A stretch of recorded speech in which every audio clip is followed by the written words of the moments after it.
نہیں ہے۔ کثرت درود کی برکت یہ ہے کہ حضور کا دیدار نصیب ہوتا ہے۔ حضور کا دیدار نصیب ہو جائے تو بتاؤ اور کیا چاہیے۔ اللہ اکبر۔ فرمایا جو میرے اوپر ایک مرتبہ درود بھیجتا ہے اللہ اس پر 10 رحمتوں کا نزول فرماتا ہے۔ اور ایک حدیث میں آیا جو ایک مرتبہ میرے اوپر درود بھیجتا ہے اللہ اس کے 10 گناہ معاف کرتا ہے، 10 درجے بلند کرتا ہے اور 10 رحمتوں کا نزول فرماتا ہے۔ تو درود پڑھا حضور پہ کام اپنا بن رہا ہے۔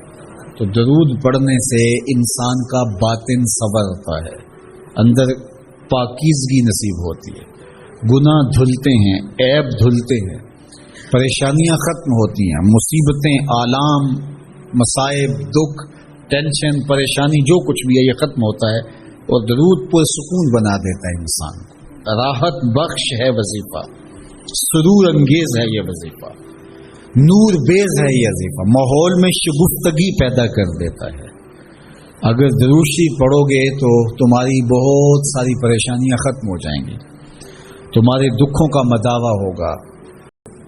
یہ بھی ارشاد فرمایا آقا کریم نے قیامت کے دن میرے سب سے زیادہ قریب وہ ہوگا جو کثرت کے ساتھ میرے اوپر درود پڑھنے والا ہوگا۔ اللہ کا فرشتوں کی مجلس میں حضور کی ثنا کرنا یہ درود ہے، حضور کی مدح فرمانا، محبوب کی شانوں کو بیان فرمانا۔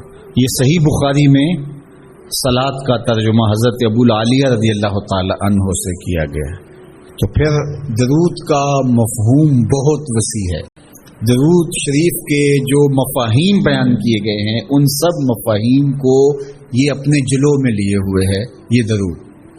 تو کثرت کے ساتھ حضور علیہ السلام پر درود پڑھنے کی تلقین فرمائی گئی۔ حضرت ابی بن کعب رضی اللہ تعالیٰ عنہ فرماتے ہیں کہ آقا کریم نے ترغیب دی درود شریف پڑھنے کی، باقی امور اور عبادت، ذکر فکر تو میں نے عرض کی۔ ارشاد فرمائے کہ میں آپ پر کس مقدار میں درود پڑھوں، کتنا وقت، کتنا درود پڑھوں؟ تو آقا کریم نے فرمایا ماشیتا، جتنا تم چاہو۔ فرماتے ہیں میں نے کہا میں 4تھا حصہ درود پڑھوں گا، باقی 3 حصے دیگر عبادات اور دیگر وظائف اذکار بجا لاؤں گا۔ فرمایا جس طرح تم چاہو، جو تمہاری مرضی، لیکن اگر درود کی مقدار کو بڑھا دو تو تمہارے لیے بہتر ہوگا۔